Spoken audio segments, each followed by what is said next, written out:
A certain feeling of youth that would just stare at the ceiling. Then I started chiefing. It was for that very same reason, but lies and misconceptions all slowly started to leak in. I had some freedom, didn't listen to teachers speaking, don't need them. So then I got hip to skipping and early leaving. A girl was feeling them, a youth that was living a dream. 8 years later now in reality, trying to get clean at home. Now I'm home. Now I'm home. Home. Feeling right at home. Now I'm home. Now I'm home. Now I'm home. Home. Feeling right at home. Oh, you know I still get high then in search of the feeling I'm flying. These sensations leave me falling just like I'm skydiving. Work my 9 to 5 and got no money, barely surviving, but still I pray every day we'll come together with timing. I keep on smiling, optimism inside my mind to get ready for a future that is so bright you will be blinded like the rarest diamond. Inside the rough is where you'll find it. Adapt to any climate, and that will let your mind get home. Now I'm home. Now I'm home. Home. Feeling right at home. Let me play for you.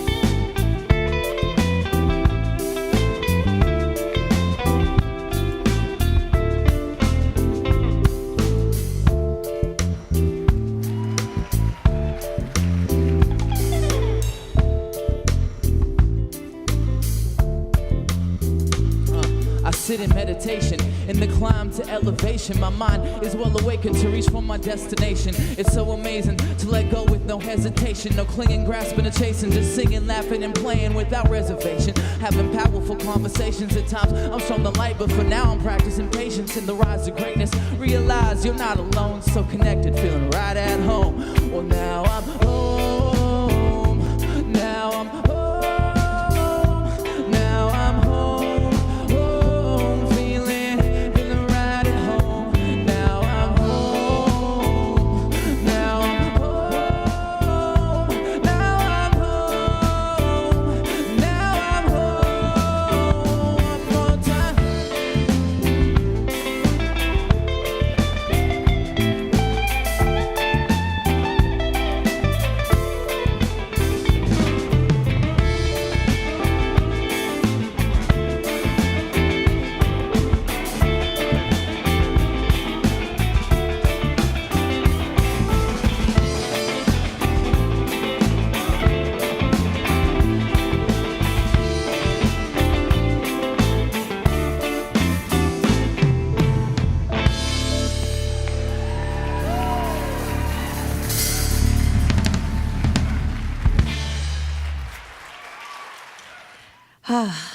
And I do want to talk about imagination, and it actually follows well after our theme of last month, which is living spiritually. And the whole idea with that theme and the lessons that I gave out of the Gospel of John was for us to make the shift into a deeper awareness of our own spiritual nature, and that we are inherently a spiritual being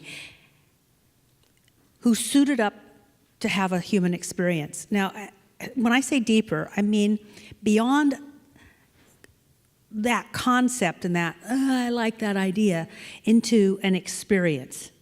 There's a difference between knowing we're good and experiencing our good. There's a difference between knowing God's good and experiencing God's goodness. There's a difference between knowing that there is a good for you and you ought to have it, and experiencing that there's a good for you and you ought to have it. Can you understand the difference?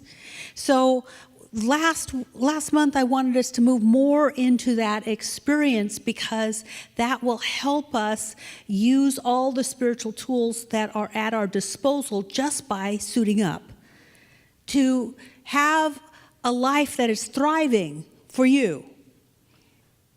Thriving for you. And know that you can use your life to help create a better world. All of those, it's available to us.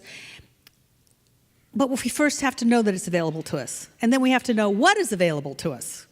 Just exactly what. And today I want to get into the what. What's available to us? And one of the things that's available to us is imagination. Imagination, well, let me give you my definition. It is the faculty of imagining or forming mental images or concepts of something that can be, but it's not based on any of the sensory input. So to actually make something real within us without having to see it out here first. We can do that. We can build mental concepts that seem incredibly real. Now, what I've noticed is that imagination, like a lot of things, has good and bad connotations. Like we can say, and I think you've all said this, if somebody says something to you that you don't like, there might be a tendency for you to say, well, that's just your imagination. And that's not such a good thing. And then, if you come up with this idea that is profound, they like, then they say, you're so imaginative. We have people who are men and women of great imagination. And we also have people who, it's just their imagination. So what we know is that imagination can go in all sorts of ways. And another way of looking at it is what unity teaches. How many of you have heard of unity? We used to have to describe ourselves. We're kind of like unity, but not.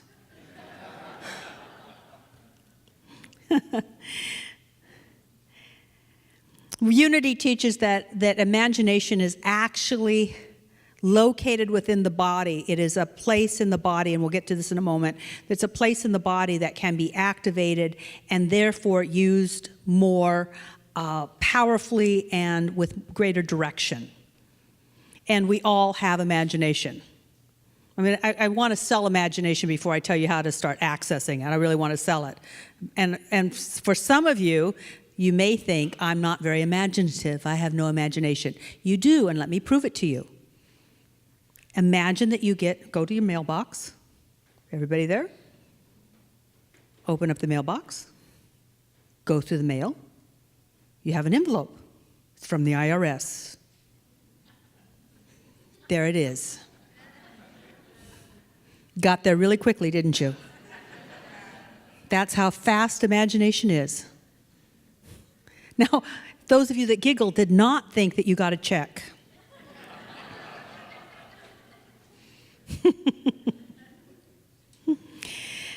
Imagination is a spiritual technology that is old.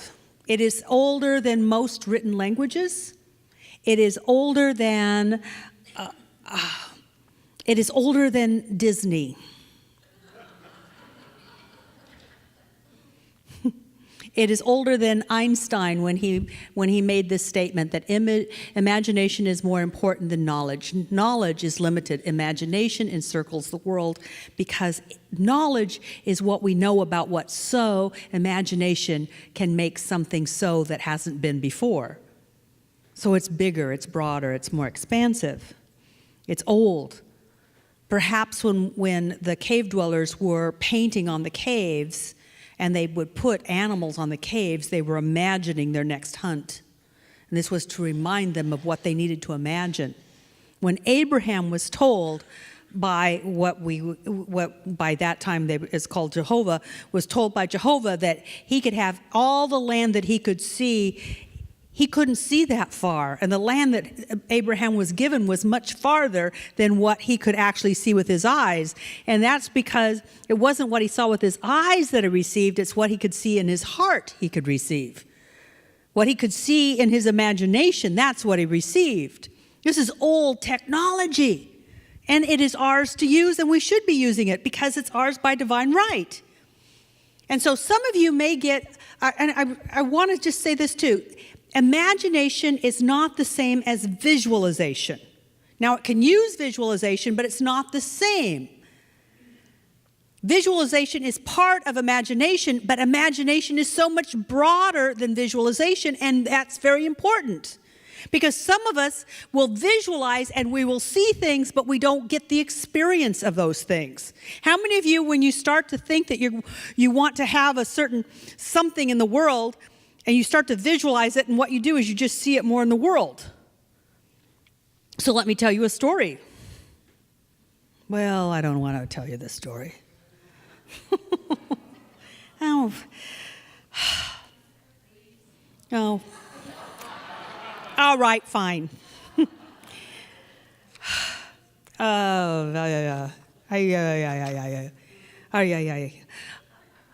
Okay, let me tell you why this is going to be hard.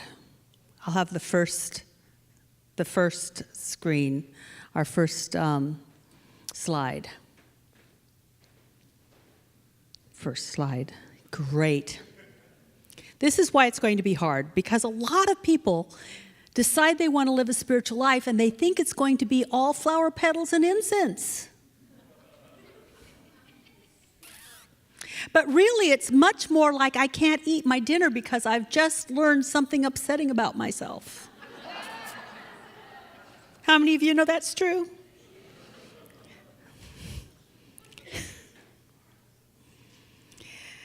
See, I believe that imagination requires us to do some deep introspection. That's why it's a little hard. So I'm going to use a very embarrassing story. And what I realized is, and I didn't know it until I was talking about it this morning, first service, is that embarrassment is a wonderful teacher. How many of you remember many of the times you were embarrassed, but you learned from it? But there's a whole bunch of good times that just sort of fade from memory, don't they? Isn't embarrassment a great way to solidify something? You remember it forever? So I want to share with you an embarrassing moment. And it has a lot to do with what I want to talk about with imagination. And I'm still not going to, I haven't yet told you how to increase your imagination, because I want to sell you on the fact that you need to increase your imagination. So to do that, I need to talk about something that it was really big in the 80s and 90s, and that was the whole idea about be, do, have. So we'll have our next slide, please. Whole idea about be, do, have. How many of you have heard about be, do, have? If you took a workshop in the 80s or 90s, you heard about be, do, have. You got to be something, to have something, to do something. But most of the time, we didn't do be, do, have. Instead, we did the next thing, which we're not supposed to do, but most of it do it. And that is, we have to be. We have to be. A lot of people want to have something, to do something, so they can be something. Right? You think that way. So I would love for our wonderful prayer practitioners to raise their hand. Now, when people ask you to pray for them, don't they usually want to have something or do something? They want to have something and do. You're right. And then once in a while, they're smart enough to know that they want to be something, but that usually comes later. Because what we really want is to be, because that's the experience that's eternal and everlasting. That's what our soul calls for. We want to become who we really are. But then our mind says, oh, but you know what? I need to have that and do that first. So the call is to be, and the mind wants to get us there quickly. So we'll do this and have that. So here's the embarrassing part. It's my have, do, be talk. There was a time in my 20s, so forgive me because I was 20.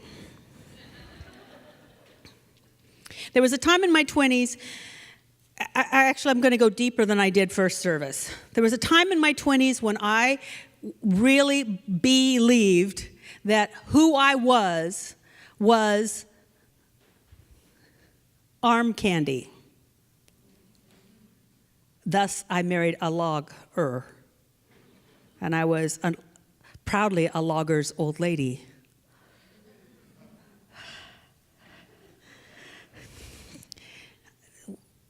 See, you know where the embarrassment's coming from. Anyway, to be arm candy, I needed to attract someone that I thought was worthy of my arm. But he would have to be handsome, and if I wanted to attract somebody handsome, I had to be beautiful. Now, I never considered myself beautiful, but I figured I could work on it. So I knew that what would make me beautiful was to have the perfect body, to have a smoking hot body. So I think I probably had a good body. In fact, actually, when I look back, every time I've gained 10 pounds, I've thought that if I would just lose those 10 pounds, I'd have a smoking hot body. Because I've never considered myself beautiful. Does that make sense? So if you're not, you're never. But I was in my 20s. I look back, I had a smoking hot body. I can show you pictures. You would say I had a smoking hot body. But if I don't believe I have a smoking hot body, I don't. It always had to be improved upon, made better.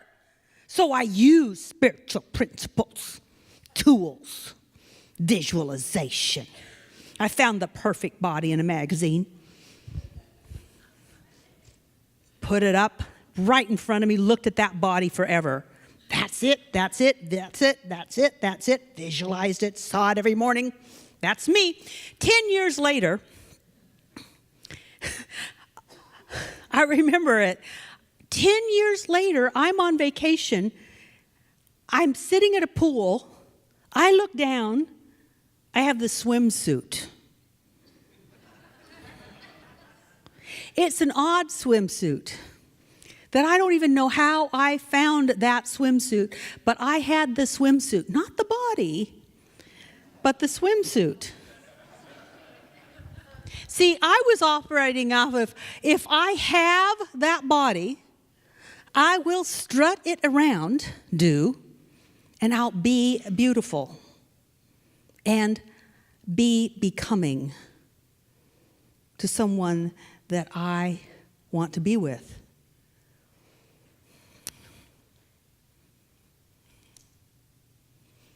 As it turned out, after the logger, I did a lot of inner work, changed who I was, and then married the owner of a couple of lumber mills. This stuff works.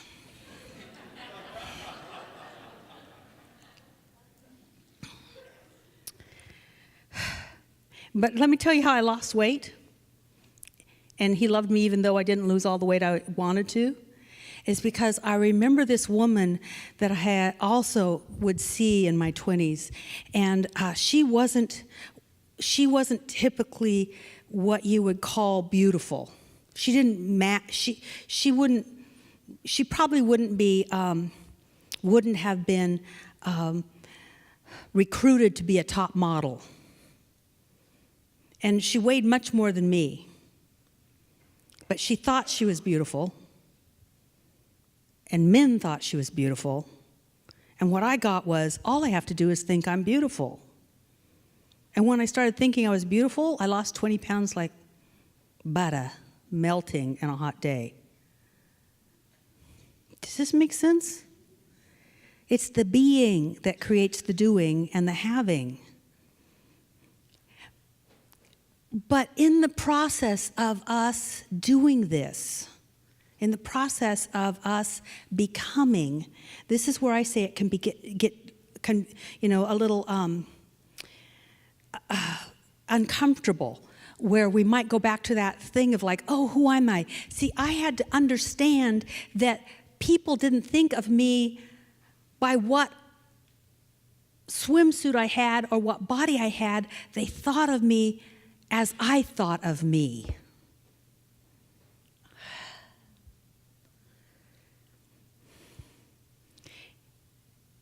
So imagination can help us change the me we think about. See, consciousness is always caused, but oftentimes we think a thought, but really consciousness is dominated by our deeply held vision of ourself and our deeply held vision of the world. Our deeply held concept of ourself and our deeply held concept of the world.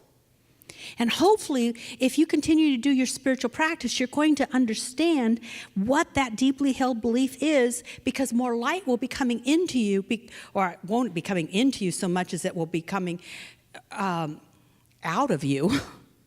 You'll discover more light in your consciousness, and there will be less shadows and less lies and less victimization about what's happening to you, and more what's happening because of you. In Beyond Limits, we would call this the mental equivalent, what you are used to and how we hang on to what we're used to. And shifting what we're used to can be uncomfortable. I mean, in small ways to big ways. And I think if I had any other purpose in life, it's to encourage people to move through that shift, because it's uncomfortable. And yet on the other side of that is amazing experience. I mean, I had that when some of my very first experiences with teaching what we now call Beyond Limits, and people would start having miracles happen in their life, and they would be afraid because they weren't used to it. And the ego says, this is crazy, crazy. My world is shifting, and I don't know what to do. I mean, I had a woman who prayed that she would pass her test at the university that was really difficult, and she didn't think she had the time to do it, and she hadn't been getting good grades anyway, and we prayed, and she got an A, and she was scared spitless.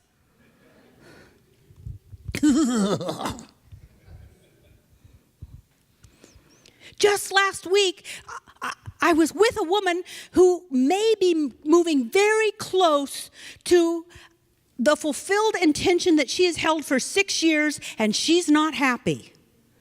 I could not get her to smile, because the mind is going, there's something wrong here. It's working.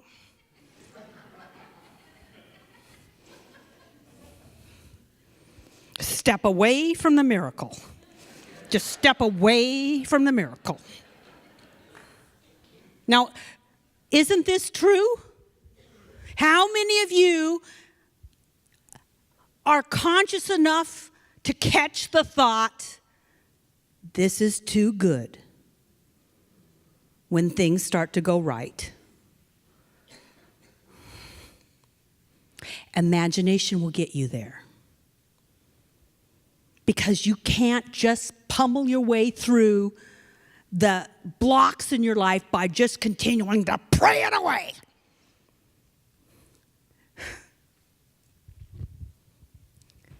Why? Because you have to get on the other side. And imagination will get you there. So is everybody ready for imagination now? Great. So let's have our next slide.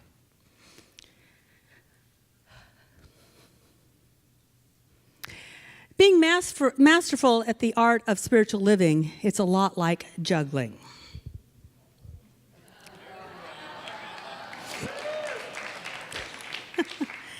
So a lot of us have a tool. I had visualization for a while. And some of you go to Beyond Limits and you really know a 5-step prayer that's really effective. But you know what? There will be times when that one thing that you're doing is not going to be effective. You actually probably need to add some things. By the way, he learned juggling at CBEC. You walk away from CBEC with such skills. So sometimes you have to add another spiritual practice.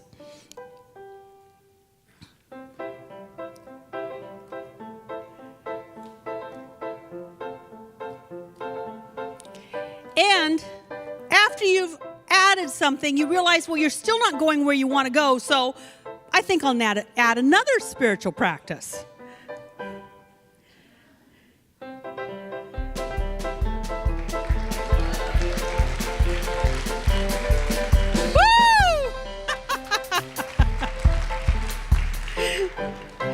So I'm not asking you to give up what you do.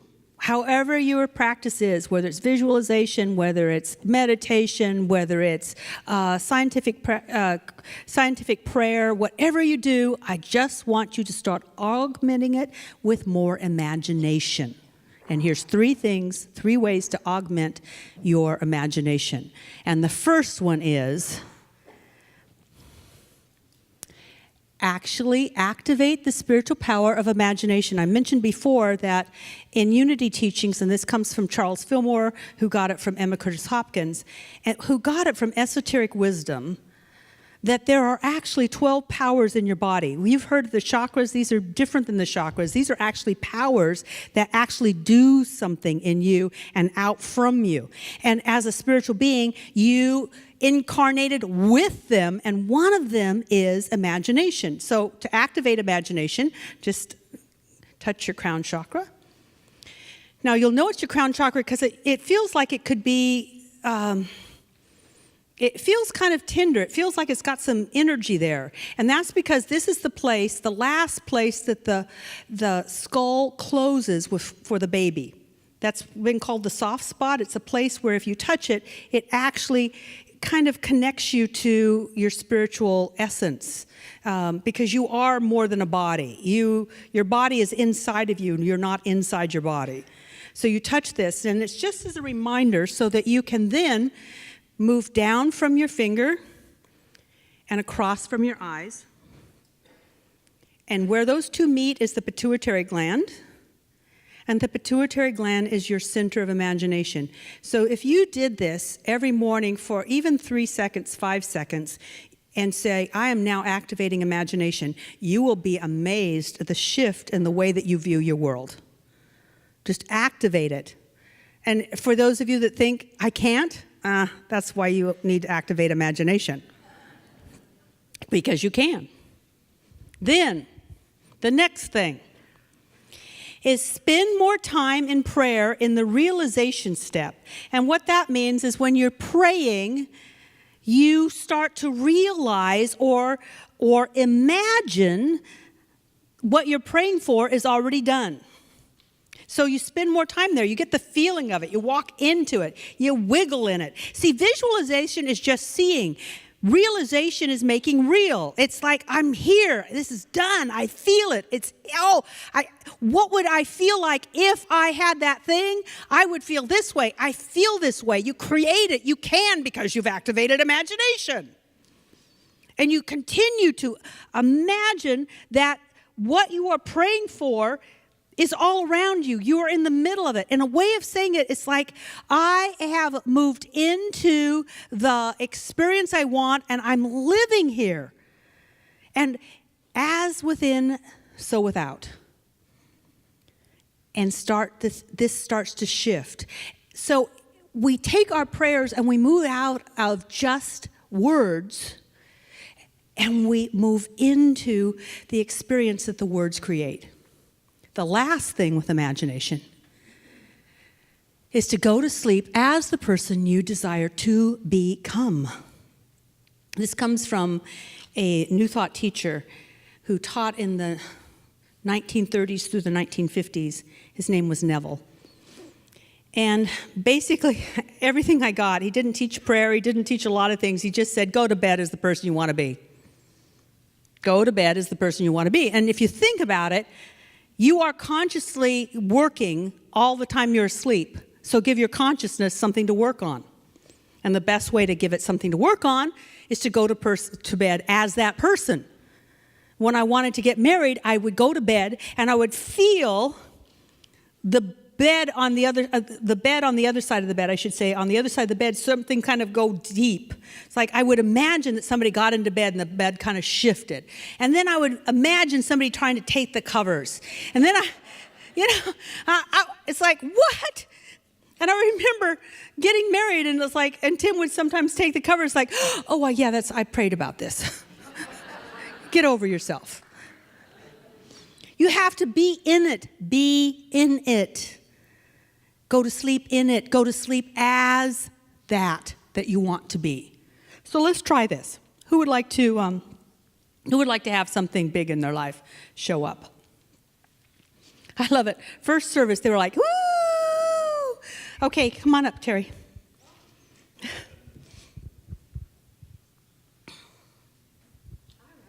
Okay, come on over here. Oh, over here. I know. Oh, yeah.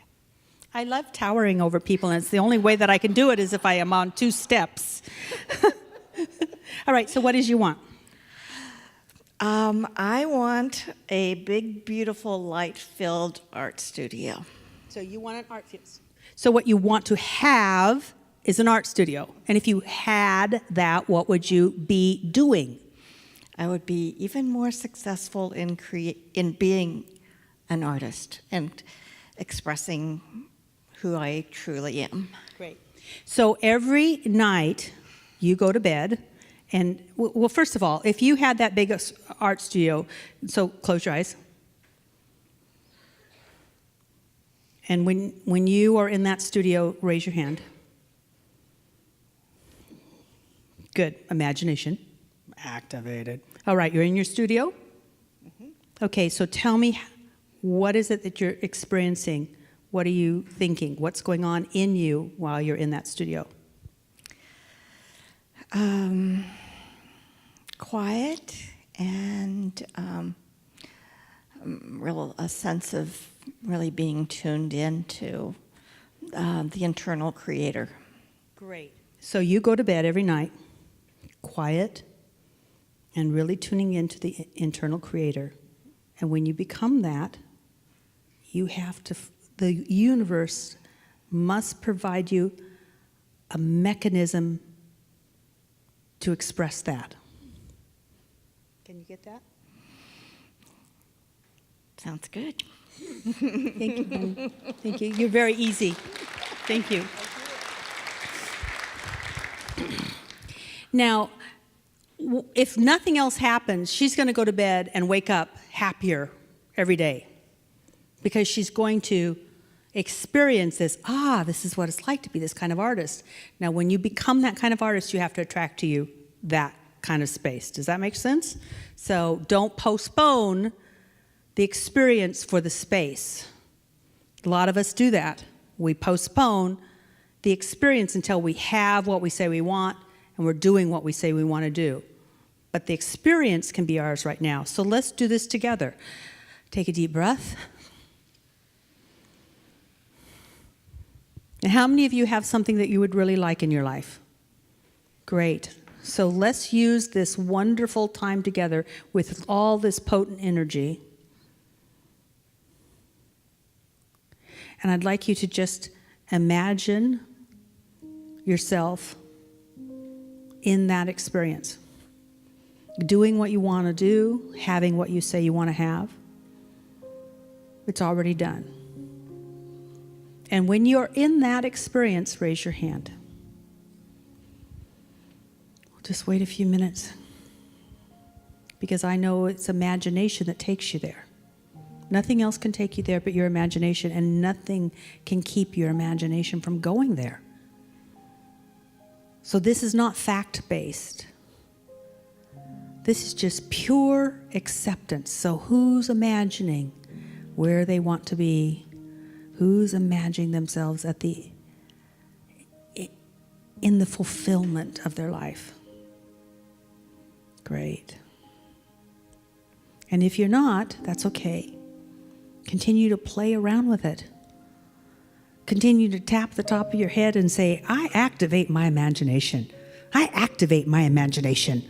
I activate my imagination. My imagination is on. All systems are go. Here we go. What do I want? Let's see it now. What's the experience? What's going on in my mind? What's it look like? What's it feel like? It has nothing to do with the outer world. It's what you create within. You can do that. You can do that because that is what you were born to do. You were born to elicit all of your spiritual gifts, all your spiritual powers, and to use them for good, for yourself, for your family, for your friends, and for the world. Today, we're practicing on ourselves. Tomorrow, which is for me next Sunday, we're practicing for the world. But this week, practice on yourself. And now I bless the image being held. I bless what the imagination has brought to mind. I bless it and know that if it expresses more life and harms no one, including the person who's imagining, it is God's idea moving through us, bringing us into our greater yet to be. I bless it. I call it good. I call it done. Now hold it. Relish this feeling. Relish the experience. And this is a seed that has been planted into the fertile soil of mind. And trust the process. Continue the cultivation and the nurturing of the seed by continuing to imagine. Go to bed tonight as the person that you think you would be and watch things happen. Bless this experience with me. Call it good. Release it. And so it is.